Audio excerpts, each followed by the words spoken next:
ఈ వార్త చూస్తే నాకు ఒక గురజాడ అప్పారావు గారిది ఒక సూక్తి గుర్తొచ్చింది. ఒట్టి మాటలు కట్టిపెట్టబోయి గట్టి మేలు తలపెట్టబోయి. జగన్మోహన్ రెడ్డి లాగా ఒట్టి మాటలు కాదు, నారా లోకేష్ లాగా గట్టి మేలు తలపెట్టబోయి. దాని సారాంశం ఇది ఊహించే ఆయన ఎప్పుడో రాశారు దీన్ని. చూడండి, వారికి ఎంత ముందు చూపో చూడండి గురజాడ అప్పారావు గారికి.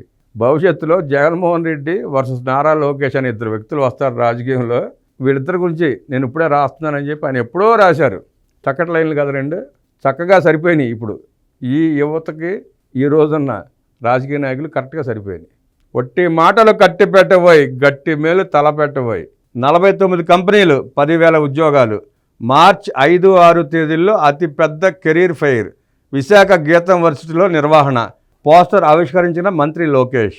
విశాఖపట్నం గీతం యూనివర్సిటీలో మార్చి 5, 6 తేదీల్లో నాస్కామ్, ఏపీ ప్రభుత్వం సంయుక్తంగా కెరీర్ ఫెయిర్ నిర్వహించనున్నాయి.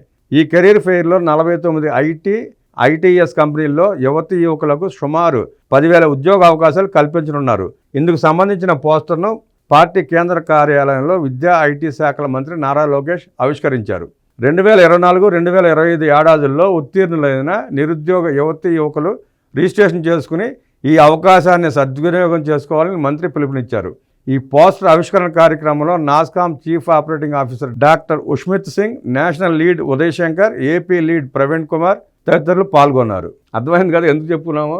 ఇదే జగన్ రెడ్డి లాగా ఒట్టి మాటలొద్దు, నారా లోకేష్ గారి లాగా గట్టి మేలు తలపెట్టాలి. అది సారాంశం.